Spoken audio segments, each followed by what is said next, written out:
Welcome to This Feels Familiar. I'm your host, Minaa B. I'm an author, therapist, and creator of the siblinghood theory. And this show explores the themes of belonging, conflict, and the relational patterns shaping your life. Let's dive in. Have you ever had a friend celebrate a big win and you noticed they didn't really congratulate you? Maybe you got a promotion at work and they changed the subject. Maybe you got engaged and their response felt flat. Maybe you bought a house and instead of being excited for you, they made a comment about how expensive your neighborhood is, or they said something really snarky to you. Now pause for a second. Now pause for a second. And I want you to reflect and ask yourself, have you ever been that friend? The one who found out your friend got the promotion they wanted and you couldn't bring yourself to say congratulations. The one who saw the engagement announcement and you felt a knot in your stomach instead of joy. Or the one who heard about their raise and immediately started comparing it to your own salary. Here's what I have noticed in society as a therapist. We have a real problem with confronting jealousy. It's incredibly easy to recognize when someone else is being a hater, when someone else is jealous of us or envious of our lives, but most of us are deeply uncomfortable admitting when we are the jealous friend. There's so much stigma around jealousy that it actually makes it harder to process the feeling in a healthy way. So I want to do something a little different in this episode. I want to talk to the jealous friend, and maybe that is you. I want to help the person who's struggling with envy and feeling confused about why it's even happening. Because until we can name it without shame, we can't actually work through it. So before we get deeper into this episode, please take a moment to subscribe to this show so that you don't miss an episode moving forward. Now, before we go further, let's get clear on what we're actually talking about, because technically, what we're discussing is envy. Envy is wanting something someone else has, where jealousy is about the fear of losing something you already have. People like to use those words interchangeably, even though they have two distinct meanings. So when you're feeling jealous, it might be you worrying your partner is paying too much attention to someone else, and you think that someone else can take your partner from you. Where envy might be wanting a partner because you don't have one. So, like I said, if you've been calling this jealousy, just know that what we're really exploring today is envy, because it doesn't always announce itself clearly. Sometimes it can be very subtle. So maybe your friend tells you about their promotion and you feel your chest get really tight. You say congratulations, but your voice sounds a little hollow. Later, you might find yourself scrolling through their Instagram and looking at their pictures and looking at their success and feeling worse about yourself. Another way it can show up is you might start distancing yourself from the person that you're envying. You stop reaching out as much. You decline their invitations because you don't really want to be around them. You don't want to risk them talking about themselves and their success. So you start telling yourself you're just busy, but the truth is being around their happiness reminds you of what you don't have. Sometimes envy even shows up as criticism. So you might find yourself pointing out their flaws and their mistakes in their achievement. You might say something like, well, that company has terrible work-life balance. I don't know why you're even excited about taking on this job, because that company probably isn't a good fit for you. You're finding some way to kind of tear down the thing that they're happy about.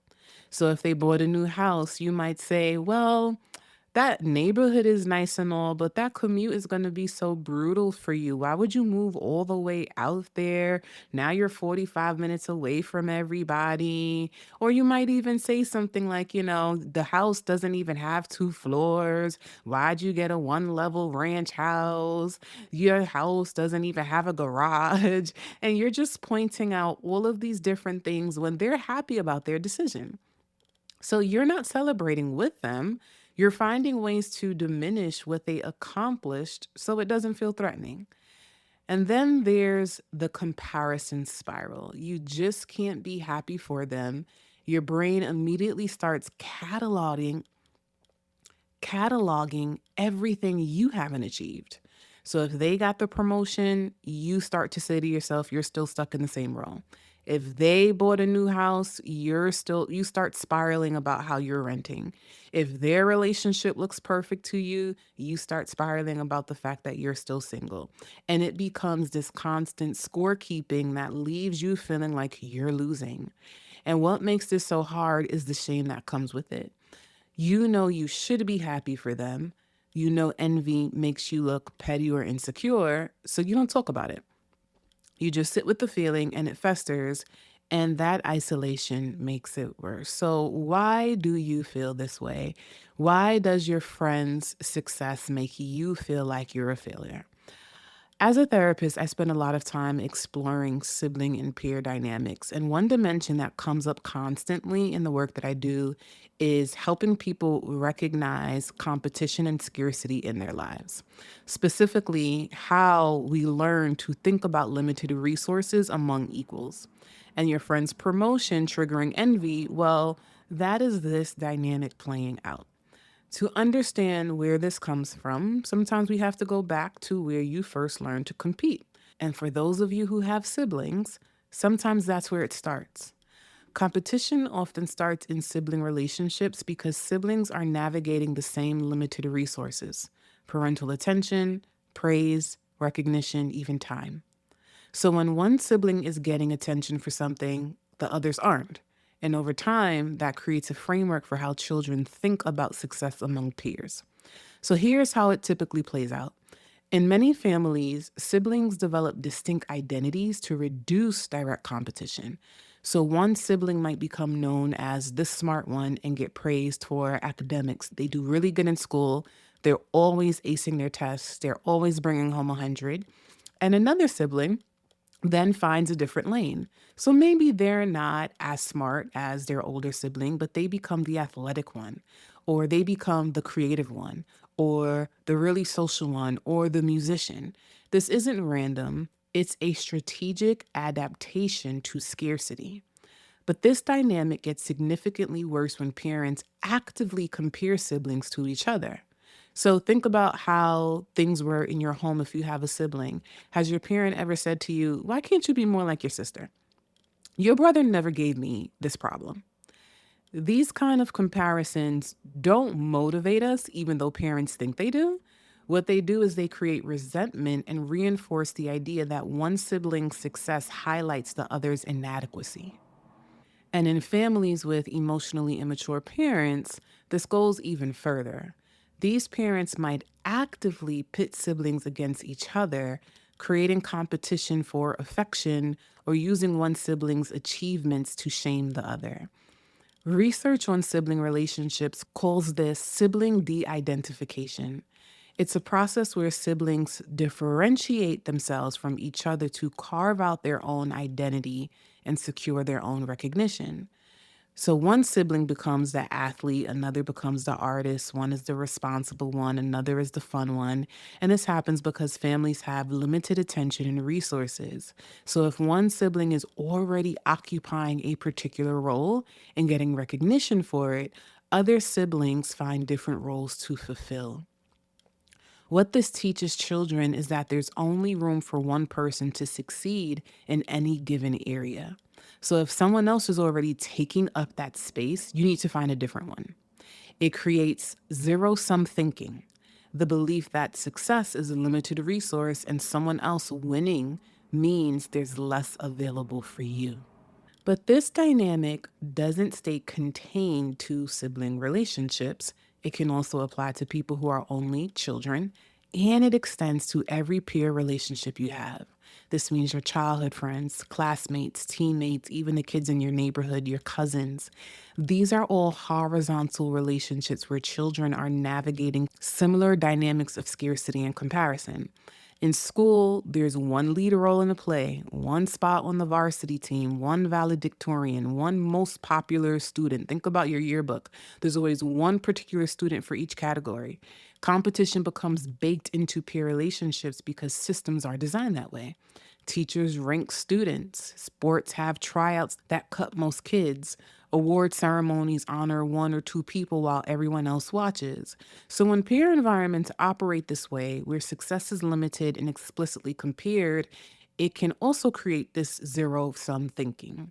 A peer's achievement might start to feel like it reflects on your own inadequacy, even when logically you know their success has nothing to do with your worth.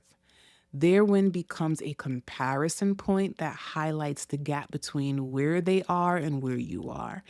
And here is what makes things a little more complicated. If you didn't grow up learning confidence or having your self esteem actively built, these peer comparisons can hit deeper. When your sense of worth isn't internally grounded, you look for external validation. That's in your grades, your relationship status, your achievements, recognition. And when your peers are getting that validation and you're not, it reinforces the belief that you're not enough. Peer relationships play a crucial role in identity development and self esteem building, especially during adolescent years. But when those relationships become competitive rather than supportive, they can damage self worth instead of building it. Instead of friends celebrating each other's wins, success becomes a source of tension. Instead of peers reinforcing your value, their achievements become evidence of your inadequacy. And if someone grew up in an environment where comparison was constant, where parents compared them to other kids, where was framed as a competition, this pattern can become even more deeply ingrained. So success stops being about personal growth and becomes about how you measure up against everyone else. Now, I also want to highlight how these patterns don't disappear when you become an adult. The beliefs you formed about competition and scarcity and your place among peers follow you into every friendship, even in the workplace and every social circle that you build. So it's not just about carrying childhood patterns forward. Adult experiences can also reinforce this thinking or even create it for the first time. For example, let's talk about the workplace. There's one promotion available and five people vying for it. Performance reviews rank employees against each other. In some industries, like entertainment or academia or tech startups, the competition is built into the system. There are genuinely limited spots and limited funding, limited recognition. And then when layoffs start happening, your colleague's success might literally mean your job security is threatened. Now, when we look at it through the lens of dating culture, it also intensifies scarcity thinking. There's this constant messaging, especially directed at women as they age, that options are running out, that relationships are scarce, that if someone else is partnered and you're not, you're falling behind some invisible timeline. You come across messages on social media reinforcing that belief that a relationship defines your worth and that being single past a certain age means something is wrong with you. So I want you to be thinking about how competition and scarcity can also show up in your dating life. Then there's this economic reality a lot of people are facing. Housing costs are rising, wages haven't kept pace, good jobs are harder to come by. So when your friend buys a house and you're still struggling to save for a down payment, that's not just an internal belief about scarcity. That can feel like actual scarcity. The feeling of being left behind isn't irrational when the gap between you and your peers is widening in material ways. So when your friend gets the thing you want, the promotion, the relationship, the house, the recognition, your nervous system can interpret it as a real threat, not just an old pattern. Their win can feel like you're being excluded. Their success can feel like evidence that there's less room for you because sometimes that's actually true. The reality is there are so many people I know who say to me, at my job, there's only one slot available for this role. And once somebody gets it, as long as they're in that role, they could be there for 10 years, 20 years, 30 years. You're going to be waiting for them to leave before you get that slot. So it is competitive. There are some things in life that are deeply competitive. And this is why envy feels so visceral and so uncomfortable. It's not just about wanting what they have, it's about fear. Fear that you're being left behind, that you're not measuring up, that there isn't space for both of you to succeed. Your rational brain might know that's not always true, but your nervous system is responding to both old patterns and current reality. And because envy carries so much shame, most people don't talk about it. They just feel it, judge themselves for feeling it, and then they either distance themselves from the friend or sit with the discomfort alone. Neither option actually helps you process what's happening or challenging the underlying beliefs. So now that you understand where this comes from, let's talk about what's actually happening when you feel envious of your friend. First, this isn't about your character. You're not a bad person for feeling this. You're not selfish or petty or broken. Envy is simply a feeling. Envy is information. It's your system telling you that something you want feels out of reach, that a need isn't being met, that you're afraid of being left behind, and that there's something that you want that you just haven't achieved yet. It's not a moral failing, it is a signal. And like any signal, you get to decide what to do with it. The problem with envy isn't the feeling itself. The problem is the shame that keeps you from processing it. When you judge yourself for feeling envious, you can't actually examine what the envy is telling you. You just sit with the guilt and the discomfort, and then it festers. But here's another problem with envy. It's what we do with our envy that can actually damage friendships. It's the behaviors that follow the feeling. It's the not congratulating someone when they share good news, minimizing their accomplishment, making jokes about something that's important to them, changing the subject when they want to celebrate, going silent and pulling away without explanation, even posting passive aggressive content on social media or secretly competing with them and trying to one up their achievement. These behaviors, not the feeling itself, are what ruin friendships. And they usually happen when you're so uncomfortable with the envy that you're trying to manage your own discomfort instead of being present for your friend. But this is what I want you to understand. Your friend's success doesn't actually make you a failure, and it doesn't make you a problem. It doesn't necessarily mean that you are behind on something. Their achievement doesn't take anything away from you. There isn't a limited supply of promotions or relationships or houses or happiness in the universe. Their win doesn't mean you're losing. That's the scarcity belief talking, not reality. What envy is really showing you is that you want something, plain and simple. That's it. Maybe it's the same thing your friend has, or maybe it's something different that their success is highlighting. Either way, the feeling is pointing you toward an unmet need or an unexplored goal. And that's useful information. So if you can get past the shame long enough to actually listen to it, you can actually change your life and get the things that you want out of it. Now, quick pause. If this conversation is helping you see your own patterns more clearly, please subscribe to the show and leave a review. It helps more people find these episodes, and if you know someone who's struggling with this topic, share it with them. Sometimes just knowing you're not the only one feeling this way makes all the difference. So, if you're the friend feeling envious, here's how you can start working through it in a way that doesn't damage your relationships or leave you sitting alone with shame.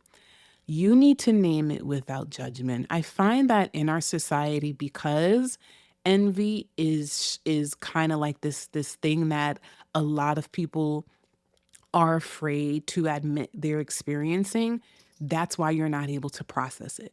Nobody wants to be a hater. Plain and simple. Nobody wants to be considered a hater. Nobody wants to be called a hater. And I know for sure when you are being a hater, you don't want anybody to know that you're hating. But here's the thing, you know you're being a hater.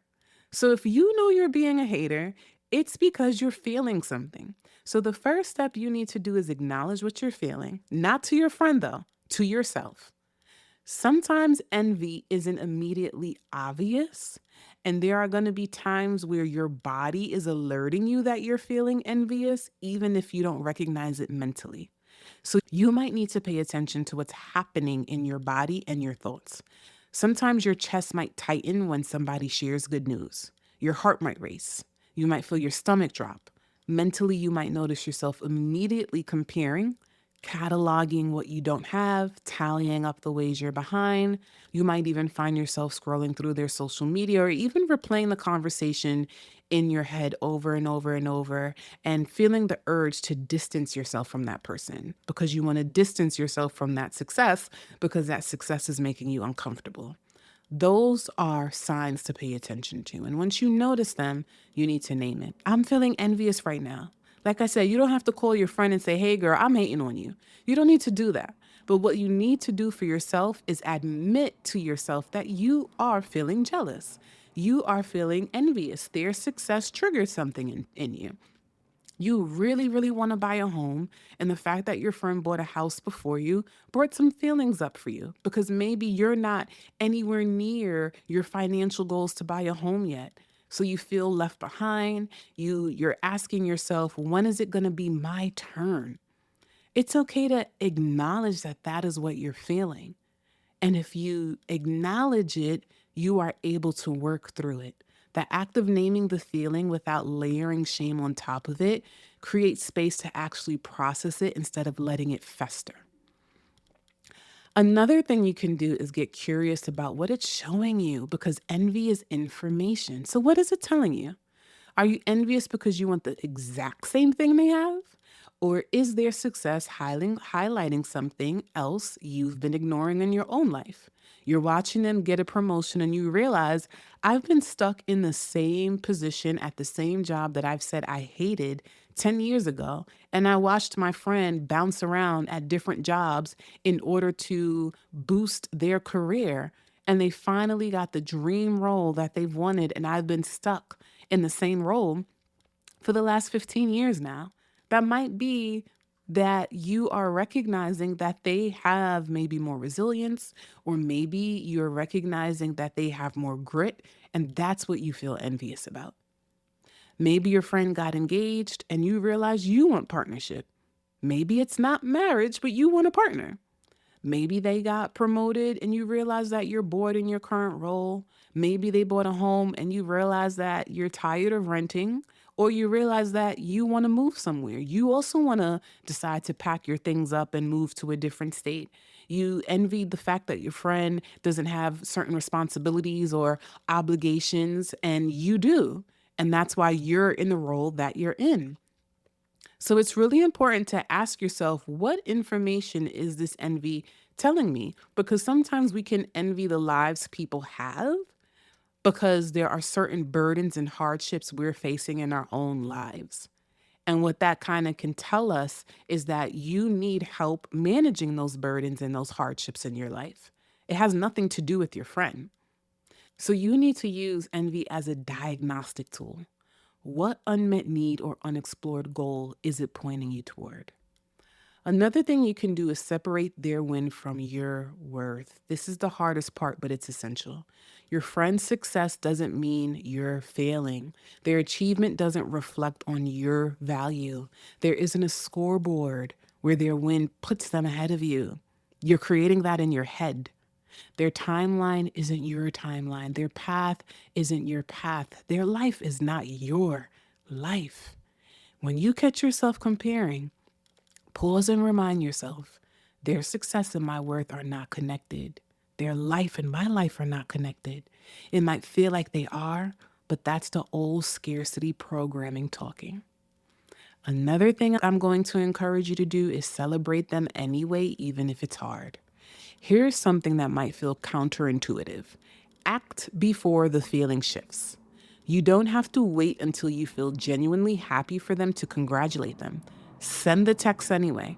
Show up to the celebration. Say the words. Sometimes action comes before emotion, and that's okay. Faking it doesn't make you a fraud.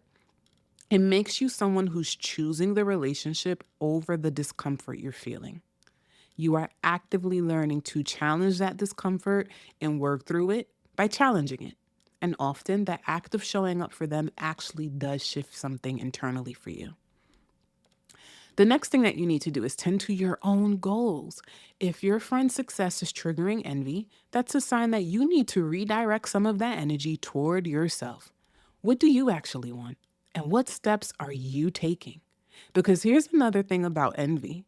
Sometimes we envy that outcome without wanting to do the work that it took for that person to achieve the thing that they have. So when that friend of yours finally gets the promotion, or when that friend of yours finally gets the mega deal, the book deal, they get the house, were you also paying attention to the steps that they were taking in order to achieve the thing that they wanted? Because there are times where we watch our friends grind. We watch our friends go through the mud and we are disregarding the things that they're doing. We're not even paying attention to it. But as soon as they get that house, though, as soon as they get the book deal, as soon as they get the thing that they've been working so hard for, now we're having these visceral emotions toward it. And sometimes we don't realize that what we envy is the fact that we don't have the grit and the determination and the resilience that our friends have. So you need to pay attention to the energy that you're giving to their outcome and ask yourself, am I using this energy to actually make forward movement? Because I can't sit here and hate on somebody for having something that they worked their behind off for while I just sit on my couch and do nothing. You need to be tending to your own goals. So, what steps can you take, small or large, to move toward it? This isn't about competing with your friend, it's about using that discomfort you have as fuel. Channel the feeling into action for your own life instead of resentment toward theirs. Now, here's another tip I have for you. Sometimes you need to talk to someone who gets it. Not your mutual friends, not the friend you're envious of, but someone you trust who won't judge you for the feeling. A therapist, a different friend who's been there, someone who can hold space for the complexity without making you feel worse. Because envy thrives in isolation.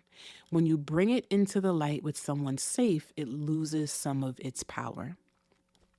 The last thing I want to share is that sometimes you need to leverage your connection instead of seeing them as competition.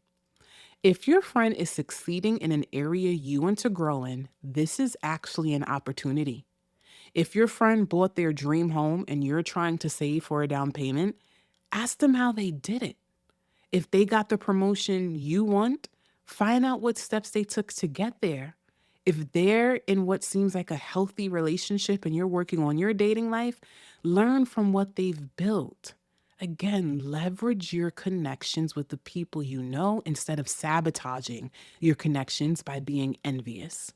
Instead of letting envy create distance, use it as a bridge.